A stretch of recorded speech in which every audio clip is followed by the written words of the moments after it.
Hola, muy buenas tardes, estimados participantes del curso de instalaciones eléctricas residenciales e industriales. Vamos a continuar con la segunda sesión del módulo 2, continuando con los conceptos y definiciones. Vamos a ver sobre algunos tipos de conductores, qué es la cometida y accesorios en una instalación. Esto ya lo vimos también en la parte de la práctica, pero vamos a recalcar y repetir un poco más, un poco sobre lo que ya hemos visto. Bien, ¿qué es una acometida? Hay dos tipos, les decía que habían dos tipos de acometida, una acometida aérea y otra acometida subterránea. Las acometidas aéreas, pues básicamente vamos a tener un remate o un punto de inicio y un punto de finalización. Pero, ¿qué contempla la cometida? La cometida contempla los conductores aéreos, contempla también la estructura de remate.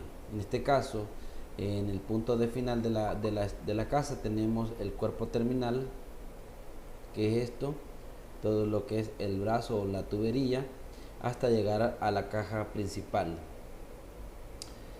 Dentro del remate de inicio podría ser una estructura, podría ser una derivación de un secundario o simplemente del secundario, sacando del secundario.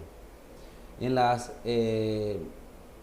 acometidas subterráneas generalmente se usan cuando tenemos un cruce de calle.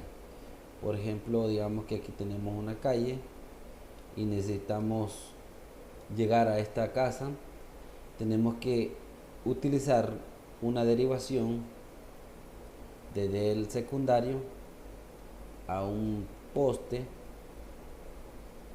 y de este poste, uy, perdón,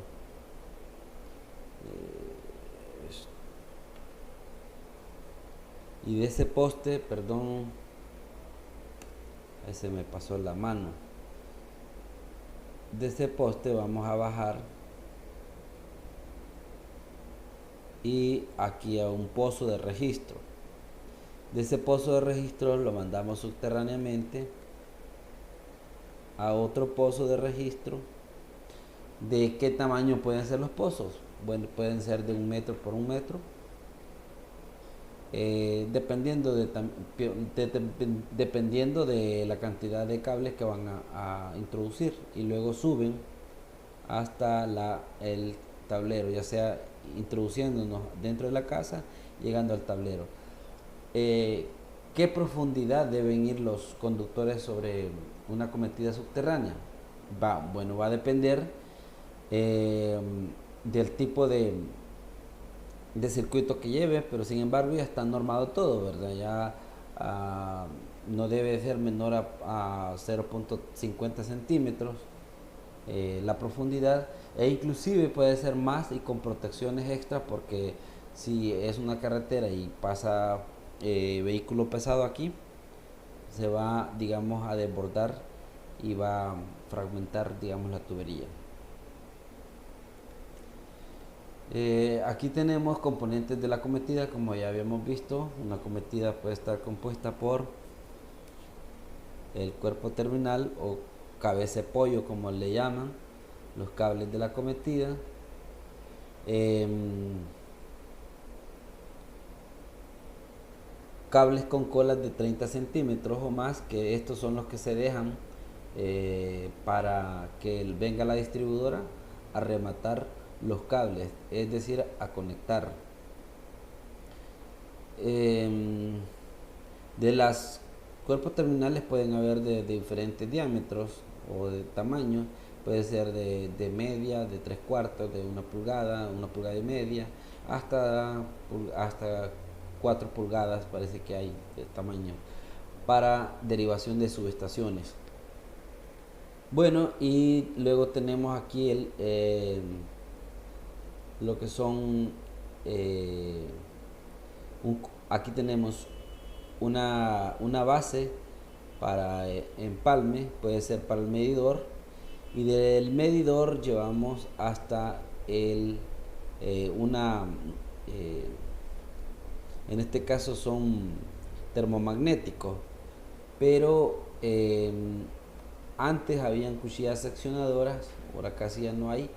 Esto digamos que es el main en una instalación, y tenemos los circuitos derivados. Muy bien, entonces una instalación eléctrica también debe tener diferentes tipos de protección. Eh, el electrodo puesto a tierra. Hay instalaciones también que llevan eh,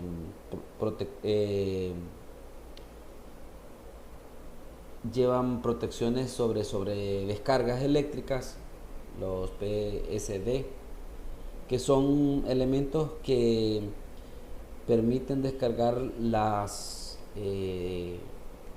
diferentes descargas eléctricas que se dan por cuestiones de lluvia. Entonces aquí tenemos la barra neutro y la barra tierra unido, y aquí tenemos la línea 1 y línea 2, y estas son las protecciones para cada uno de los circuitos internos de la casa. Bien, ¿qué es una instalación eléctrica? Pues sabemos que es un conjunto de elementos que permiten transportar y distribuir la energía eléctrica para una aplicación en específico. Bien, ¿qué debe cumplir una instalación? Objetivos, seguridad, eficiencia, economía, flexibilidad, accesibilidad. Debe tener un buen nivel de voltaje y una buena ubicación. Aquí podemos ver que tenemos un tablero y unos elementos de protección. Ahí está. Un tablero. Entonces, una instalación eléctrica debe ser objetiva, con objetivo de funcionamiento, debe tener seguridad y ser eficiente. Cuando hablamos de economía, pues es que no vamos a buscar la forma más económica de lograr los mismos beneficios con el mínimo de materiales.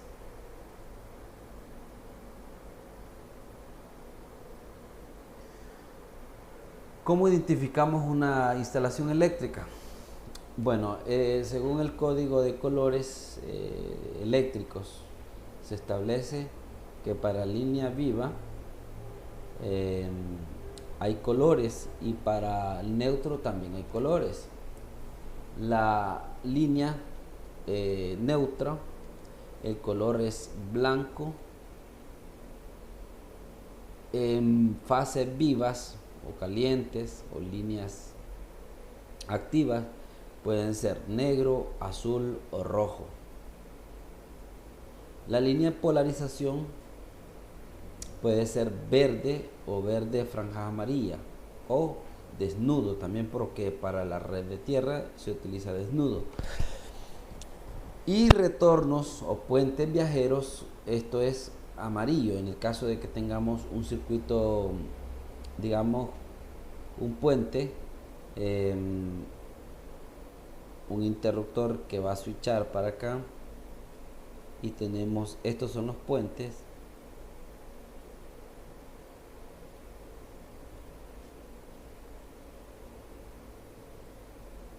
y de aquí tenemos hacia un foco, digamos que tenemos un foco de doble switch o de cambio, neutro, línea. Entonces este es un interruptor doble de cambio o de escaleras, como le llaman,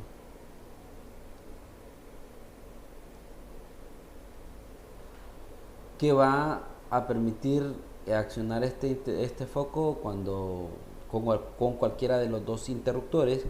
Entonces estas líneas que van aquí deben ser viajeras o amarillas. Obviamente algunos siguen la norma, otros no, pero lo importante es que cuando hagamos una instalación llevemos un código de colores. Si no llevamos código, si todos los conductores son del mismo color, lo que podemos hacer es también etiquetar. También el NEC o el código eléctrico establece otros códigos de colores para otros tipos de aplicaciones. Por ejemplo, a veces cuando vienen conductores en refrigeradoras o en lavadoras o para sistemas eléctricos de vehículos, los colores varían, no es lo mismo, pero para sistemas residenciales e industriales de corriente alterna vamos a respetar esos colores.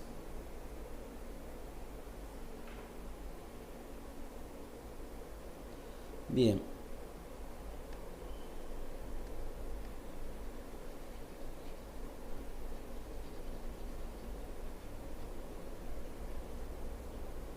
Bueno.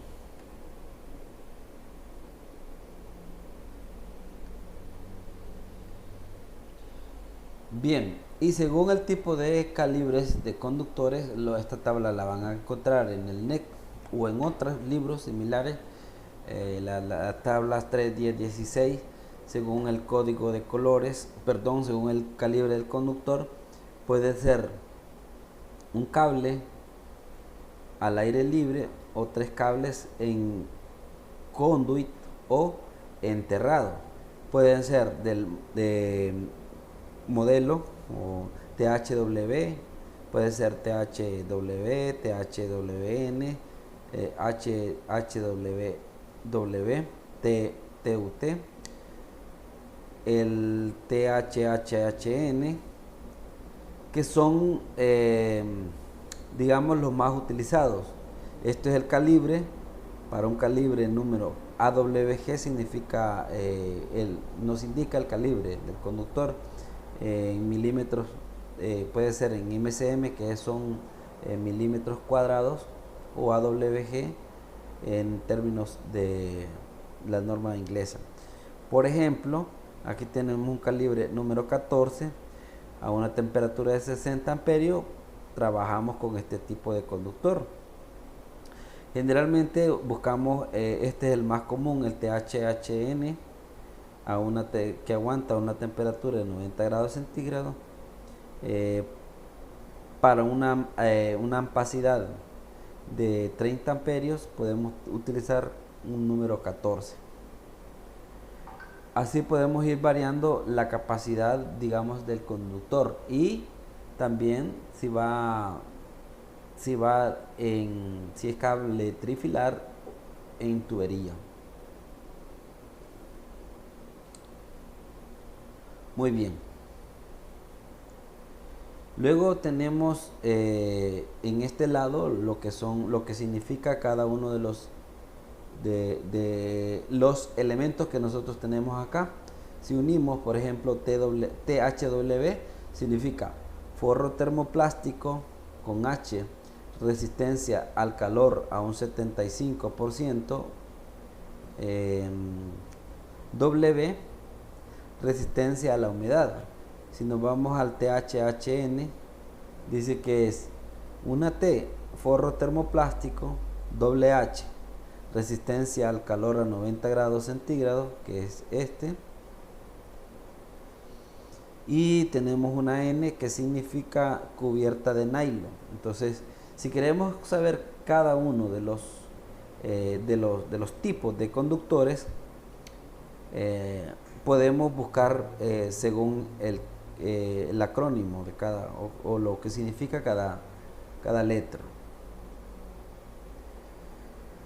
Por ejemplo, aquí también tenemos el TSJ, que significa de un solo cordón de hule forro plástico, que es utilizado comúnmente para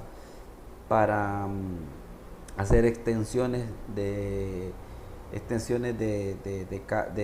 instalaciones para máquinas, herramientas. Y ya tenemos también el tipo UF para uso subterráneo. ¿Qué tipos de tuberías? Pues vamos a encontrar diferentes tuberías, tuberías lisas, tuberías con rosca, de diferentes recorridos largos o niples o conexiones cortas. Pueden ser conduit de pared gruesa, pueden ser aluminio. ¿Y de qué diámetro? Pueden ser de media, de 3/4, de media, 3/4, de 1, 1/4, 1, 1/4, 1 media, hasta 4 pulgadas de diámetro por 3 metros de largo. Sus extremos son roscados para poder unirse con camisas según sea el tramo. Para hacer este tipo de, a veces hay herramientas que se ocupan para hacer uniones. Por ejemplo, la terraza nos sirve para hacer codos de diferentes ángulos.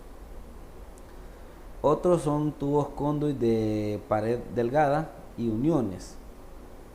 Ahí tenemos estos ejemplos, conectores, uniones y la misma tubería. Esto es tubería EMT, Electrical Metal. También podemos encontrarla de media hasta 2 pulgadas. Esta va, digamos, se emplea en instalaciones visibles u ocultas, ya sea embebido en concreto o en lugares de ambiente seco. No se recomienda en lugares donde haya un daño mecánico o húmedo. Y luego está el flexible. La tubería flexible, aquí encontramos el más común que utilizamos en las instalaciones eléctricas, que es puede ser tubería de coraza, de metal o plástica. Cuando es metal se ocupa para cuando hay vibraciones y alto impacto, y cuando es plástico lo ocupamos como el tecnoducto de color azul, amarillo, negro o gris. Entonces este es el que ocupamos comúnmente. Ya olvidamos el poliducto aún está, pero ya casi que normado, ya no lo ocupan, al menos que sea para una instalación de bajo costo.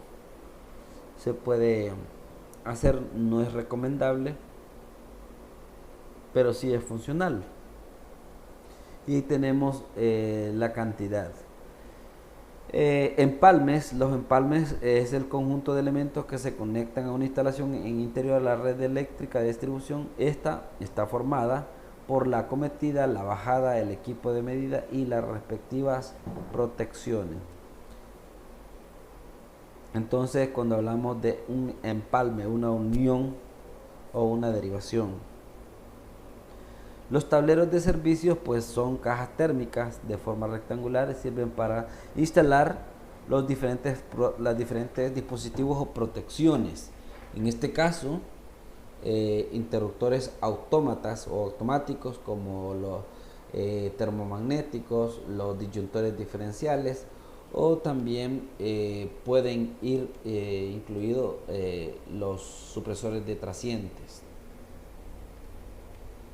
Un tablero de servicio se caracteriza por estas características. Puede ser de 40 amperios, 70, 125, y según el tamaño puede ser de 4 espacios hacia arriba: 4, 8, 12, 16, 20, 24, hasta 120, 25 espacios. ¿Qué marcas comercialmente? Está Cutler, Hammer, General Electric, Siemens, Kisal y Tasa. De estos, el más comercialmente, digamos, es el más que tiene de mayor calidad, aunque antes se estaba utilizando Kisal también. Y esto también es recomendado, aunque este ya es más para industriales. En este caso nos serviría bastante, pero ahí tenemos que comparar precios. Y ojo, muy importante, los interruptores automáticos tienen que ser de la misma marca que la caja. No es que ¿Esto por qué? Porque una caja General Electric no viene diseñada para anclar interruptores Siemens. O lo mismo, si yo pongo una Siemens, no voy a poner interruptores termomagnéticos de la General Electric. Eso es importante. Ahí tenemos una caja térmica, parte de los cables de acometida, y aquí está el main principal, las derivaciones y el neutro. Entonces aquí tenemos una protección principal, el disyuntor o el main que se le conoce. Aquí están las diferentes derivaciones en este lado y en este lado. Aquí tenemos el neutro y también de ahí mismo se conecta la polarización.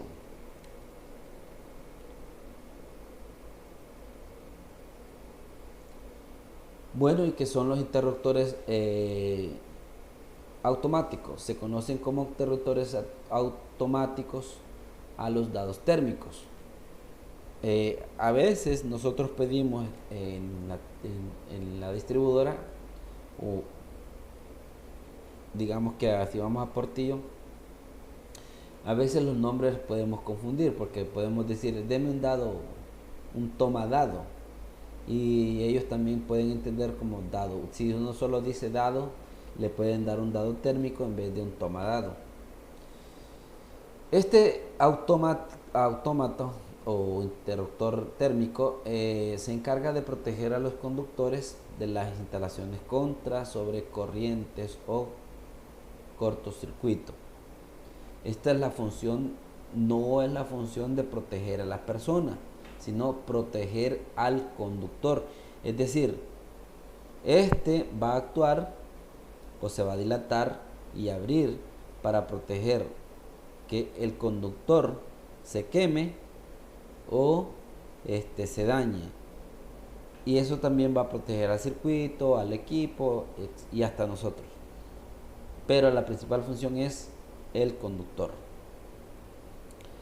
Otra característica también que podemos mencionar es que para protecciones eléctricas dentro de una instalación hay otros tipos de elementos que muchas veces se suprimen dependiendo de la instalación. Si es una instalación para una institución, sí nos van a pedir que pongamos disyuntores diferenciales, que son elementos para protección de seres humanos en la línea, o puede ser un PSD, que son los supresores de trasciente, un PST. Muy bien. Entonces, tenemos las características que se derivan, que son valor de corriente en amperios, este limita la máxima cantidad de corriente de circuito, y vienen impresos en el frente. Número de polos, se utiliza un polo para un circuito de 120 y línea viva, o dos polos para circuitos de 240, dos líneas vivas. La marca para asegurar la compatibilidad con la caja térmica. Por eso decíamos que un térmico de la General Electric va a utilizar térmicos y cajas del mismo modelo o marca. No vamos a confundir. Con respecto al nivel de voltaje, todas están diseñadas para soportar los niveles de baja tensión que se tienen en una residencia, por lo que el voltaje generalmente no es especificado, ya que tenemos un voltaje definido o fijado. Ahí tenemos el térmico como tal, y lo que decíamos de los tipos de dados, tipos de amperaje que va a soportar. Tenemos el más pequeño de 15, 20, 30, 40 y así. Para aplicaciones, por ejemplo, un toma para cocina, para un toma industrial, para un horno, etcétera.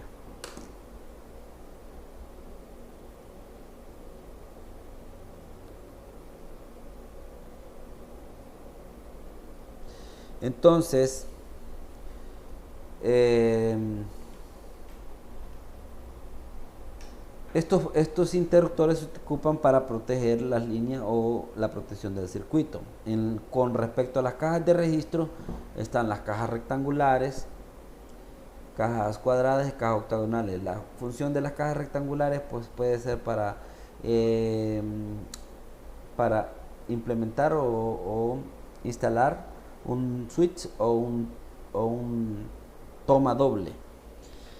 Las cajas cuadradas pueden ser también para un toma industrial, al igual que esta, pero también puede ser utilizada como caja de registro.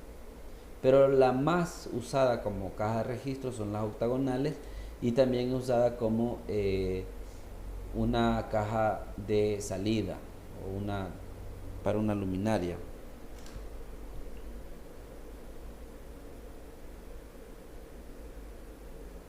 ¿Sí? Entonces,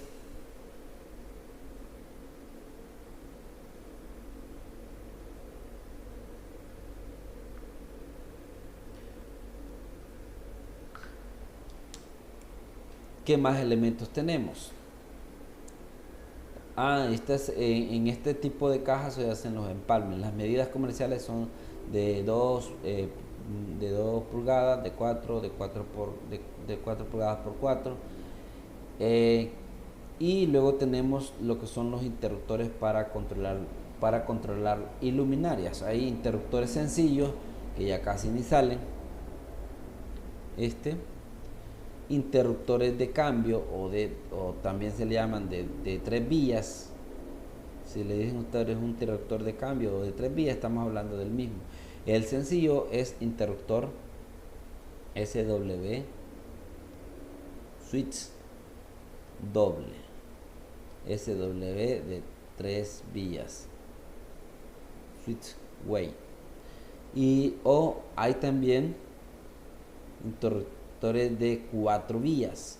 Pareciera que es el mismo con el de 2, pero la verdad es que este tiene SW de 4 vías, 4 formas o salidas, dos entradas, 2 salidas.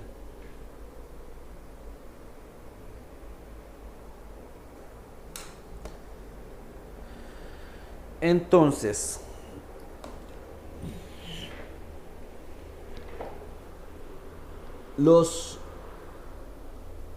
en el caso del receptáculo, roseta o rosetón, es el elemento que sirve para alojar la lámpara incandescente. En este caso los focos o fluorescentes compactas se fabrican en medidas estándar de de estándar de porcelana y plástico. Ahí ya incluye la tornillería y generalmente vamos a considerar que casi en el mercado esto es lo que ocupamos a nivel residencial. Podemos utilizar otro tipo de salida, pero esta nos va a dar para cualquier tipo de luz, ya que vienen enroscadas, vienen para hacerlas implementadas en receptáculos o rosetones. Y los tomas corrientes, se sabe que son, en este caso, son tomas sencillos o toma industrial, en este caso, y toma doble porque tiene uno y el otro, ¿verdad? Cada uno tiene una marca donde esta marca indica polarización, y en este caso de que es un toma Eagle o toma águila, viene conectado internamente, no necesitamos hacer un puente. Hay otro tipo de tomas que lo pedimos como toma dado, o decimos un toma dado, y tenemos que pedir la caja, la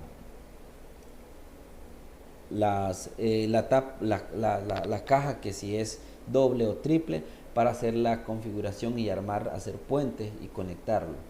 Como estos tomas están diseñados para que se les conecte 3 líneas, esas son los que llegan al toma: línea viva con este símbolo pequeño, neutro y la polarización. La polarización aparece aquí conectada a la misma línea. Aquí no se va a conectar a la misma línea, pero se va a llevar hasta al tablero principal el, digamos que el conector de neutro.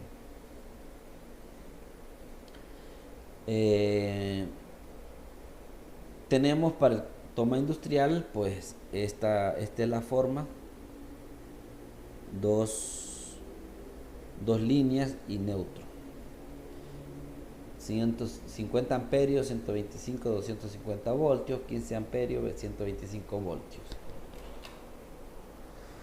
La conexión de cualquier parte de un sistema con la Tierra debe ser siempre segura, y esta conexión puede tener varios objetivos. Uno es para el funcionamiento del sistema. Si no hay una polarización, no hay un buen sistema. Cuando se conecta el neutro de un tablero de servicio o caja térmica, también se asegura de que este debe de estar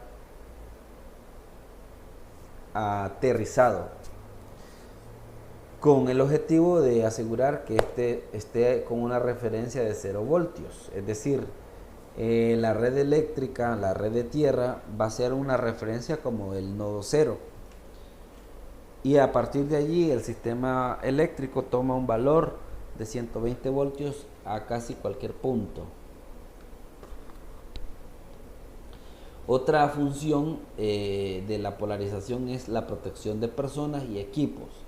Si habíamos dicho que los termomagnéticos protegían el cable, la polarización protege a las personas y protege al equipo.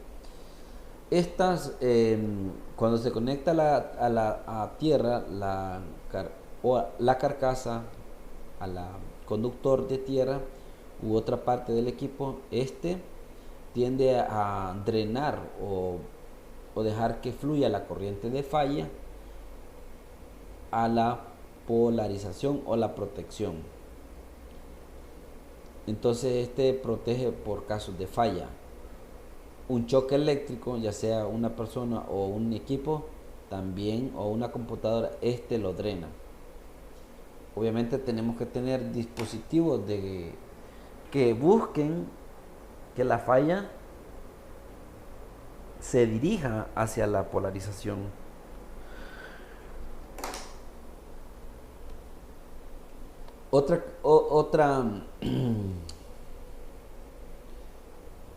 Otra característica o otra función de la polarización es disminuir los efectos de interferencia. Cuando la polarización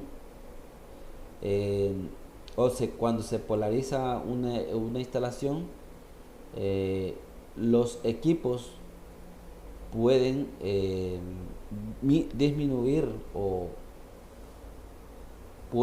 esta misma instalación puede drenar aquellas interferencias sobre señales telefónicas.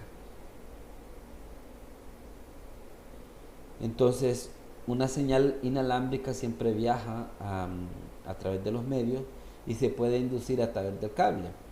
Pero si hay una señal así, se puede drenar también hacia tierra. ¿Con qué se hace la conexión? Bueno, se hace la conexión con una barra Copperwell de acero recubierta con cobre. ¿De qué tamaño? Pueden ser de media pulgada, como de media pulgada de diámetro, o de 5 octavos de diámetro por 8 pies. Eso equivale también o puede ser de 5 octavos de diámetro por 10 pies. Lo común es utilizar la de 10 pies, la mayor, aunque hay electricistas que por ahorrarse de una barra hacen 3.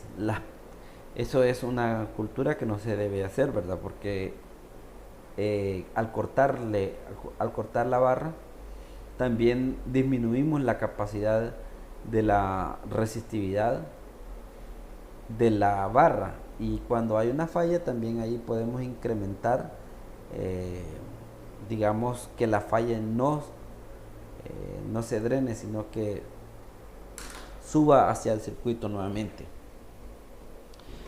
Aquí hay una nota: en nuestro país el tamaño de la barra más pequeño que se permite según el reglamento es de 5 pies. o 1.5 metros. Sin embargo, el National Electric Code establece que el tamaño de la barra más pequeña utilizada es de 8 pies. Entonces, como repito, lo ideal es utilizar la de 10 o la de 8 por norma, pero hay quienes que la recortan y ponen las dos barras, y como ya cuando está enterrado en el terreno, ¿quién se va a dedicar a, digamos, a revisar si la barra está entera?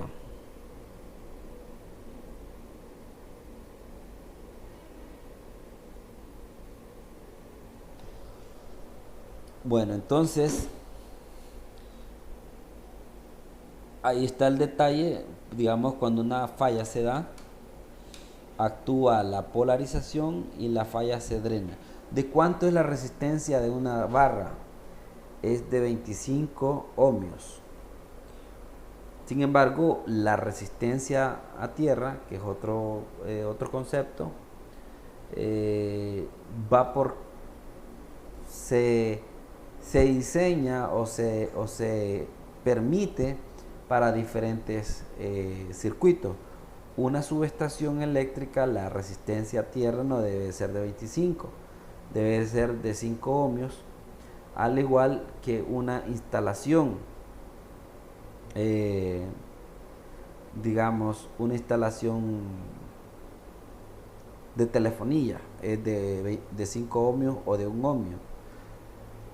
Y así, lo que vamos buscando es que la Tierra sea conductora al final. Ese es el objetivo, de que esta zona permita atraer electrones, y solo lo va a permitir cuando la falla se dé. Entonces, para que esta pueda conducirse hacia acá y diluir, debe de haber una buena conductividad acá. Altura sobre el piso. Esto ya viene normado y también lo extraemos de algunas de los artículos del NEC. Es muy importante. eh, el tablero principal a nivel residencial ustedes lo pueden poner a 1.8 metros hasta el interruptor más alto. Esto inclusive ustedes lo pueden subir más, y si lo bajan es recibido, pero no está en norma, porque muchos pueden instalar el tablero a cualquier medida, pero no es recomendable dejarlo a nivel de piso, ¿verdad? Ni tan alto, sino que a una altura de 1.8. Las cajas para derivación, que son las octagonales, esas van sobre polines, sobre vigas, eh, sobre cielos falsos o sobre losetas. En fin, van ocultas, y por eso no llevan ninguna dimensión, porque estas están, digamos, puede ser que usted lo ponga a una altura baja, si es que el lugar lo amerita. Los tomas corrientes, esto sí, ya la salida, ¿verdad? Estos van a 30 centímetros según la norma, pero usted lo puede poner a 0.50 o un poquito más alto, a 1 metro, inclusive en las cocinas. No va a esta altura, porque a la altura de trabajo en una cocina es de 1 metro o de 1.10, 1.20, porque allí instalamos varios tomas, unos para licuadora, tostadora, microondas, pues, refrigeradora, etcétera. Y solo los tomas generales puede ponerlos a 0.30 metros, pero no es recomendable si tenemos niños pequeños y de esos que andan gateando, que pueden meter los dedos ahí y los puede electrocutar. Según la norma, y esta norma es en Estados Unidos también, es permitido 30 centímetros, pero no significa de que usted está atado a esta norma, porque el cliente le va a pedir, cuando el cliente le pida que usted le ponga tomas a mayor altura, usted lo puede poner, y si usted le dice que los ponga más abajo de esa altura, él sabrá para qué los quiere, ¿verdad? Pero según la norma usted puede decirle: hasta esa altura me permite el código. Siempre que sea funcional, no habría inconveniente.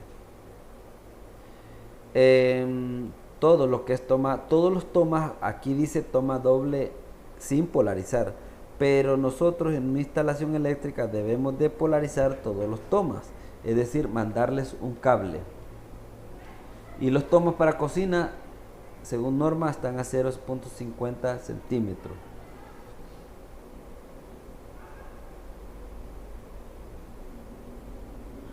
Salidas para luminarias, esta salida no tiene, porque está sobre el techo, no tiene, digamos, un valor. Pero los interruptores sí deben estar normados a 1.20 sobre el nivel del piso. Los interruptores de cambio, interruptores de 4 vías, etcétera. Lo cual, y los pulsadores, estos están un poquito más altos. No sé si ustedes se han fijado que a las entradas de las casas un interruptor no está a esta altura de 1.20, sino que a veces lo pone un poco más alto. De acuerdo, entonces son salidas de luces y timbre. Conexión de un foco. ¿Cómo debemos de conectar un foco? Un foco va conectado de la siguiente manera. Como decíamos, según la norma, el retorno, que es esta parte de aquí, es línea amarilla, número 14. La línea viva puede ser negra, azul o roja, número 14, AWG, THHN.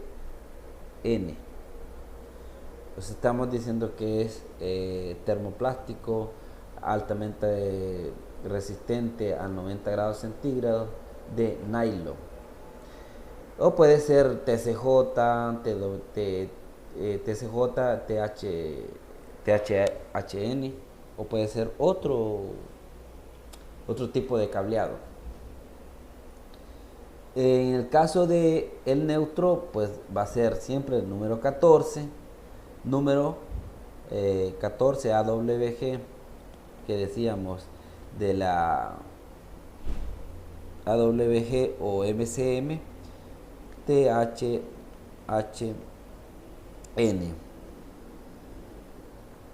Entonces, en una roseta se conecta, ¿verdad? Aquí tiene un tornillo y al lado tiene otro. Entonces, el neutro va al costado y la línea viva, o sea, el punto de retorno iría aquí, a donde está el centro, y de aquí conectaríamos al neutro. Así iría en la roseta. Digamos que usted lo está conectando aquí en la roseta y abajo sale el foco, el interruptor, línea. Entonces, conexiones para un foco simplemente es al número 14. Solo si tenemos un foco tan lejos que necesitamos llevarlo en un conductor, entonces lo que debemos hacer ahí es colocar número 12 previo y después y después llegar con un número 14. Un esquema, y esto lo tienen que ver, o lo vieron en la práctica, un diagrama esquemático, el que acabamos de ver, es como tenemos esto, ¿verdad? En este caso tenemos una luminaria y un toma. El diagrama esquemático, el diagrama es utilizado generalmente para visualizar en primera instancia las conexiones eléctricas que habrá en el circuito, cuáles elementos estarán conectados en serie y cuáles en paralelo. Aquí tenemos un toma que se conecta con la línea y el neutro. Aquí nos falta nos falta la polarización. Debería llevar aquí una polarización que diga, bueno, aquí va polarizado. Y luego tenemos pero como si es así un circuito mixto porque no lleva polarización. En este caso también podemos dejarlo mixto y llevar una polarización al toma. El interruptor, la luminaria, y podemos ver que todo el circuito está en paralelo. ¿Dónde se conecta el switch? Siempre va a ser interrumpiendo la línea viva, no el neutro. Aunque si nosotros conectamos aquí también va a funcionar en el neutro si abrimos.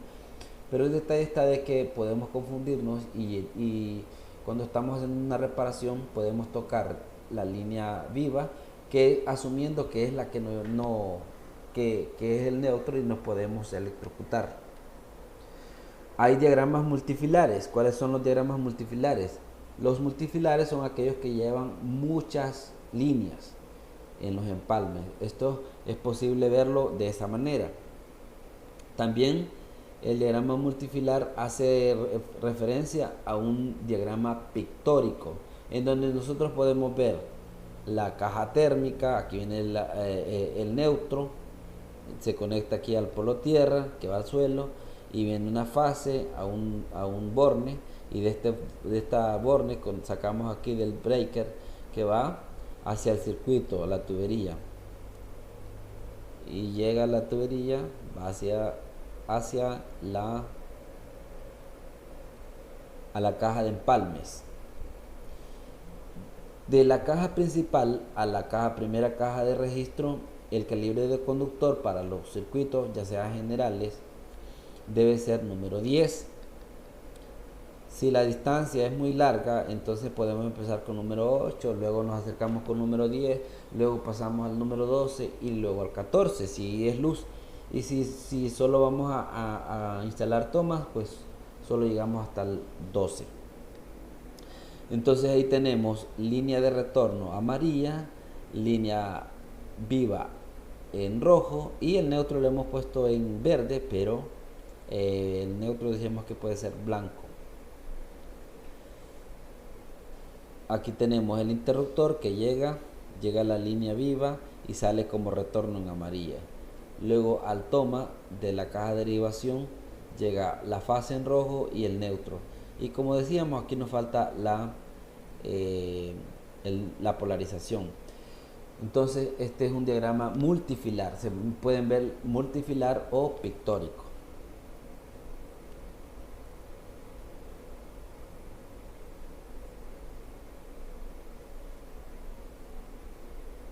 El diagrama unifilar es el tipo de diagrama que utiliza para presentar en proyecto y formal. Consiste en un dibujo a escala vista en planta del local donde se hará la instalación.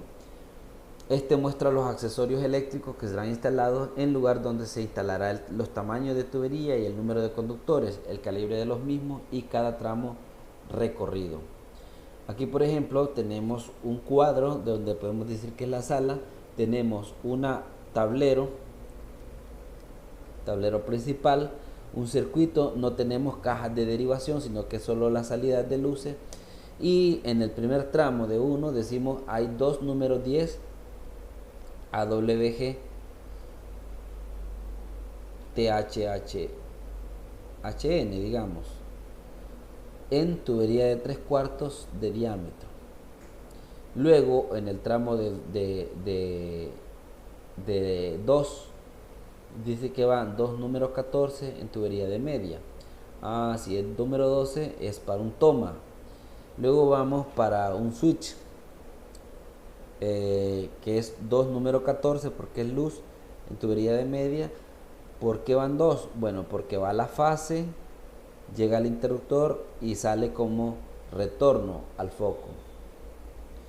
Entonces así podemos expresar todo lo que es la nomenclatura para un diagrama unifilar.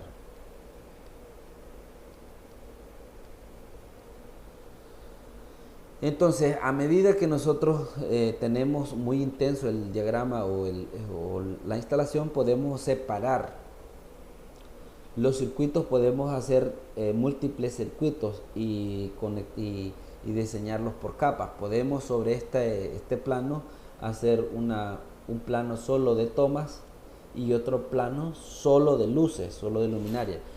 Am, Tomando en cuenta de que los circuitos de luces y tomas no se mezclan. Generalmente hay quienes que sí los mezclan por ahorrarse material, ahorrarse y que le salgan, digamos, el electricista le queda, pero hacemos un mal diseño. Lo ideal es que para tomas generales se conecte un solo circuito y se alambre solo para eso. Para salidas de luces generales también. Para cargas específicas también otro circuito separado. Así sucesivamente. ¿Dudas y consultas? Bueno, ahí nos vamos a quedar por el momento. Ya les voy a subir la otra clase que ya vamos a empezar a hacer cálculos sobre los circuitos. Muchas gracias.